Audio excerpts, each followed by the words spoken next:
Welcome back to Life, Business, and Finance. I'm your host, Bison. This is an episode about life and the things that we can't change and the things that we aren't susceptible to seeing in our own daily lives. So this morning, I was meditating and I had a vision come through, and I decided, you know what, I need to create this video and create this message for everyone to see, because without this topic, I don't know where I would even be today. And Cat Williams, he said it the best, that the best thing out there for you is a woman's love. And thinking about that this morning, I realized just how many women has impacted my life to the point where I'm even alive today, where I can even create this message today, where I can even keep going. Because it was at points where I didn't have anything, I didn't have anybody, but a woman came through and put me on the right path, or kept me out of danger, or put that fire back in me that I needed, which is something that a lot of us just don't have anymore. A lot of my downfalls came from growing up in a society where being of mixed race, black and white, and multiple other different races that I'm mixed with, I'm in a constant battle all the time. But being black, I grew up in a black neighborhood, so I'm fighting and battling black men all the time. My dad, my grandpa, my brothers, just regular people on the street. And a woman has always brought me back. From being kicked out at 15 years old over a container of ice cream that I didn't eat, a woman saved me. My sister, to be exact, saved me. I was on the corner crying, 15 years old, not knowing where to go or what to do because I had nothing. To me destroying my arm and a woman taking care of me. Me being locked up at, I think I was 12 years old. My first offense was aggravated assault on a cop. My first probation officer was June Austin Ward. I'll never forget her name.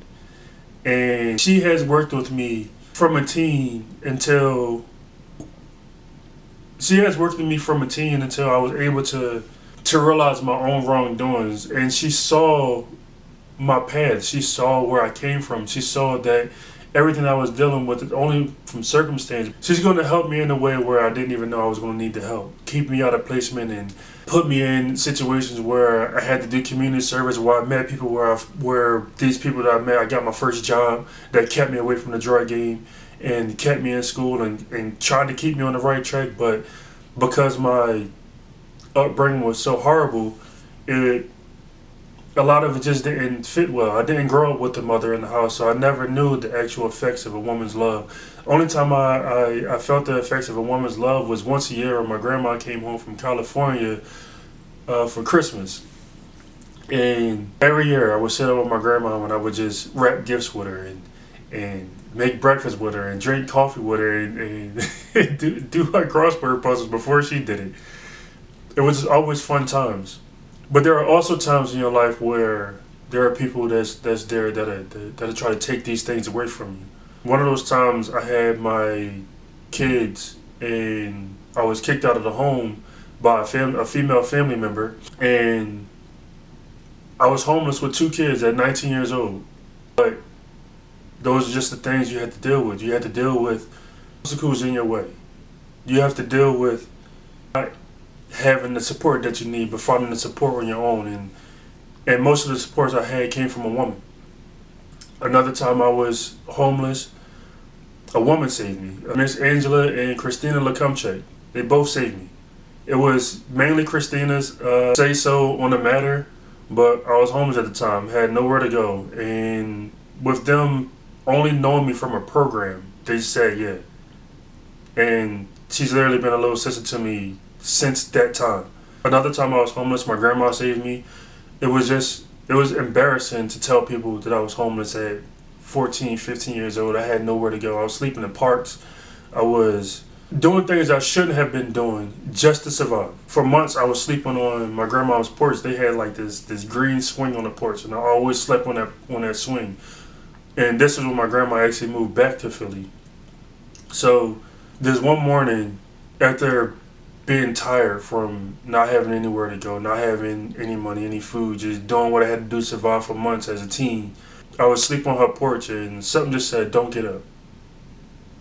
I don't know why something said, "Don't get up," but I fought it every day.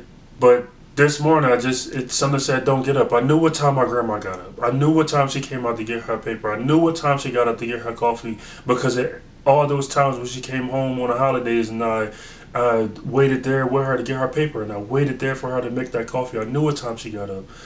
And every morning for months, I just got up before she did, and then went in there, washed up, ransacked her fridge to eat some food, sat there and got some sleep with nobody even knowing that I had nowhere to go.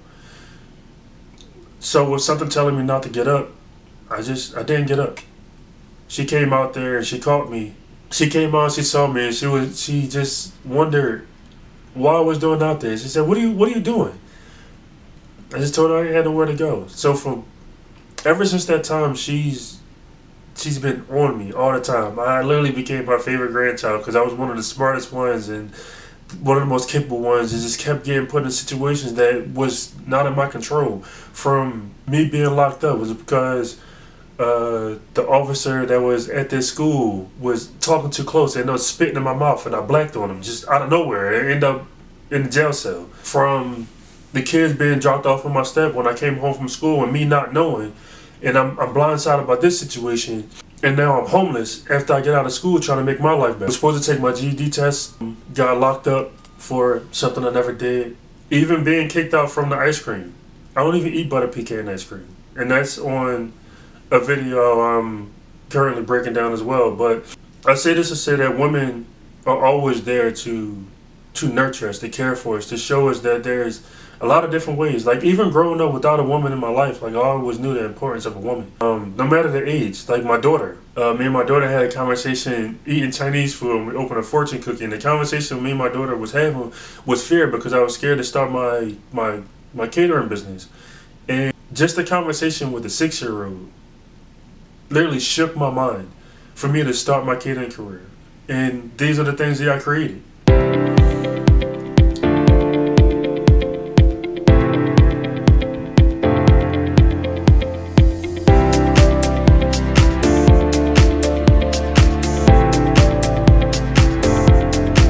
Even in court for my daughter, it was a woman that ultimately saved me. Yeah, it was horrible circumstances how everything turned out and how everything is going down. But without this one woman judge, I wouldn't be the person who I am today, because she forced me to go to therapy to realize all the trauma that I had, that I was hiding, that so many males are out there just hurting, and they don't know why. They won't go out there and get the help that they need, because they're battling everybody else and not realizing that it's a woman that's saving them. Their mom, their sister, their girlfriend, their wife, their daughter. My daughter is the one that softened my heart for me to realize that the path I was going down wasn't the path I should have been on. It's always been a woman in my corner, no matter what, that has shown me that life is a different way. Even me explaining my meditation path came from a woman.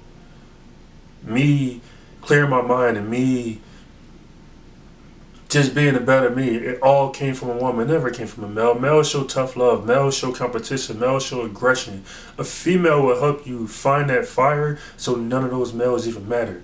Because I don't see competition. I don't see conquering. I see love and I see passion. I see get out of my way. Because males are providers. Males are protectors. Males are mainly the backbone of families, but women are just shunned and taken advantage of, and just not showing the love that they really deserve for everything that they do for us. Without them, we won't even have generations. Without them, there would be no us. There would be no me. There would be no you. There would be no children. Children are the future, but what is woman? What is children without women? We can't create them. There would be no future.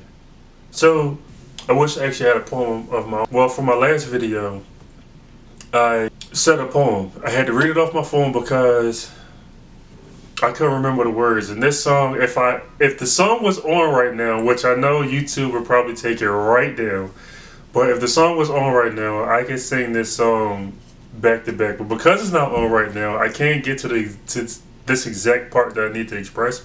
I'm gonna say it. I'm gonna read it off my phone, and you guys are gonna know the song. So write in the comments below, put the timestamp and tell me what song this is and who is the woman that saved you. You know what makes me unhappy? When brothers making babies and leave a young mother to be a pappy. And since we all came from a woman, got a name from a woman, and our game from a woman, I wonder why we take from our women, why we rape our women. Do we hate our women? I think it's time to kill for our women. Time to heal our women. Be real to our women. And if you don't, we'll have a race of babies that will hate the ladies that make the babies. And since a man can't make one, he has no right to tell a woman when and where to create one. So will the real men get up? I know you're fed up, lady.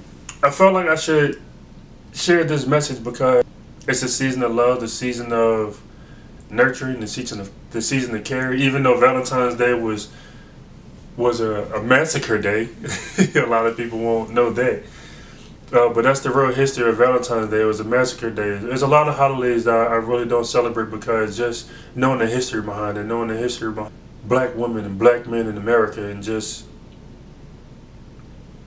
knowing where I came from, knowing the weight that's on my shoulders that shouldn't be on my shoulders, knowing the fight that's in front of me where it should be no fight, knowing the pain that's inside that where it should be no pain.